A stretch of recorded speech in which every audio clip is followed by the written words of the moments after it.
Electromagnetic hypersensitivity, Wikipedia audio. Electromagnetic hypersensitivity is a claimed sensitivity to electromagnetic fields, to which negative symptoms are attributed. ES has no scientific basis and is not a recognized medical diagnosis. Claims are characterized by a variety of nonspecific symptoms, which afflicted individuals attribute to exposure to electromagnetic fields. Those who are self-described with ES report adverse reactions to electromagnetic fields at intensities well below the maximum levels permitted by international radiation safety standards. The majority of provocation trials to date have found that such claimants are unable to distinguish between exposure and non-exposure to electromagnetic fields. A systematic review in 2005 showed no convincing scientific evidence for symptoms being caused by electromagnetic fields. Since then, several double-blind experiments have shown that people who report electromagnetic hypersensitivity are unable to detect the presence of electromagnetic fields and are as likely to report ill health following a sham exposure as they are following exposure to genuine electromagnetic fields, suggesting the cause in these cases to be the nocebo effect. A 2005 review by the UK Health Protection Agency and a 2006 systematic review each evaluated the evidence for various medical, psychological, behavioral, and alternative treatments for ES and each found that the evidence base was limited and not generalizable, but that the best evidence favored cognitive behavioral therapy. As of 2005, who recommended that people presenting with claims of ES be evaluated to determine if they have a medical condition that may be causing the symptoms the person is attributing to ES, that they have a psychological evaluation, and that the person's environment be evaluated for issues like air or noise pollution that may be causing problems. Signs and symptoms. Some people who feel they are sensitive to electromagnetic fields may seek to reduce their exposure or use alternative medicine. Government agencies have enforced false advertising claims against companies selling devices to shield against EM radiation. There are no specific symptoms associated with claims of ES and reported symptoms range widely between individuals. They include headache, fatigue, stress, sleep disturbances, skin prickling, burning sensations and rashes, pain and ache in muscles and many other health problems. In severe cases such symptoms can be a real and sometimes disabling problem for the affected person, causing psychological distress. There is no scientific basis to link such symptoms to electromagnetic field exposure. The prevalence of some reported symptoms is geographically or culturally dependent and does not imply a causal relationship between symptoms and attributed exposure. Many such reported symptoms overlap with other syndromes known as symptom-based conditions, functional somatic syndromes, and IEI. Those reporting electromagnetic hypersensitivity will usually describe different levels of susceptibility to electric fields, magnetic fields, and various frequencies of electromagnetic waves. Devices implicated include fluorescent and low-energy lights, mobile, cordless/portable phones, and Wi-Fi. A 2001 survey found that people self-diagnosing as ES related their symptoms most frequently to mobile phone base stations, followed by mobile phones, cordless phones, and power lines. Surveys of electromagnetic hypersensitivity sufferers have not been able to find any consistent pattern to these symptoms. Most blinded conscious provocation studies have failed to show a correlation between exposure and symptoms, leading to the suggestion that psychological mechanisms play a role in causing or exacerbating ES symptoms. In 2010, Rubin et al. Published a follow-up to their 2005 review, bringing the totals to 46 double-blind experiments and 1,175 individuals with self-diagnosed hypersensitivity. Both reviews found no robust evidence to support the hypothesis that electromagnetic exposure causes ES, as have other studies. They also concluded that the studies supported the role of the nocebo effect in triggering acute symptoms in those with ES. Some other types of studies suggest evidence for symptoms at non-thermal levels of electromagnetic exposure. A review in 2010 of 10 studies on neurobehavioral and cancer outcomes near cell phone base stations found 8 with increased prevalence, including sleep disturbance and headaches. Since 1962, the microwave auditory effect or tinnitus has been shown from radio frequency exposure at levels below significant heating. Studies during the 1960s in Europe and Russia claimed to show effects on humans, especially the nervous system, from low-energy RF radiation. The studies were disputed at the time, for 2730. Other studies on sensitivity have looked at therapeutic procedures using non-thermal electromagnetic exposure, genetic factors, an alteration in mast cells, oxidative stress, protein expression, and voltage-gated calcium channels.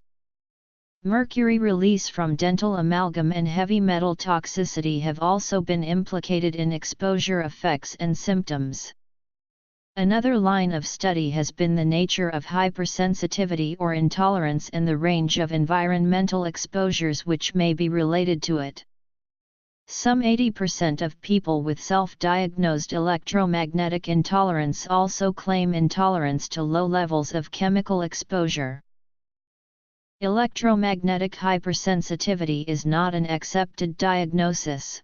Medically, there is no case definition or clinical practice guideline, and there is no specific test to identify it, nor is there an agreed-upon definition with which to conduct clinical research. Complaints of electromagnetic hypersensitivity may mask organic or psychiatric illness. Diagnosis of those underlying conditions involves investigating and identifying possible known medical causes of any symptoms observed. It may require both a thorough medical evaluation to identify and treat any specific conditions that may be responsible for the symptoms, and a psychological evaluation to identify alternative psychiatric/psychological conditions that may be responsible or contribute to the symptoms. Causes. Symptoms may also be brought on by imagining that exposure is causing harm, an example of the nocebo effect. Studies have shown that reports of symptoms are more closely associated with belief that one is being exposed than with any actual exposure. A 2006 systematic review and a 2005 review by the UK Health Protection Agency each evaluated the evidence for various medical, psychological, behavioural, and alternative treatments for ES, and each found that the evidence base was limited and not generalizable. The conclusion of the 2006 review stated, "The evidence base concerning treatment options for electromagnetic hypersensitivity is limited and more research is needed before any definitive clinical recommendations can be made." However, the best evidence currently available suggests that cognitive behavioral therapy is effective for patients who report being hypersensitive to weak electromagnetic fields. As of 2005, WHO recommended that people presenting with claims of ES be evaluated to determine if they have a medical condition that may be causing the symptoms the person is attributing to ES, that they have a psychological evaluation, and that the person's environment be evaluated for issues like air or noise pollution that may be causing problems. The prevalence of claimed electromagnetic hypersensitivity has been estimated as being between a few cases per million to 5% of the population, depending on the location and definition of the condition. In 2002, a questionnaire survey of 2,072 people in California found that the prevalence of self-reported electromagnetic hypersensitivity within the sample group was 3%, with electromagnetic hypersensitivity being defined as being allergic or very sensitive to getting near electrical appliances, computers, or power lines. A similar questionnaire survey from the same year in Stockholm County found a 1.5% prevalence of self-reported electromagnetic hypersensitivity within the sample group, with electromagnetic hypersensitivity being defined as hypersensitivity or allergy to electric or magnetic fields. A 2004 survey in Switzerland found a 5% prevalence of claimed electromagnetic hypersensitivity in the sample group of 2,048. Diagnosis. Management.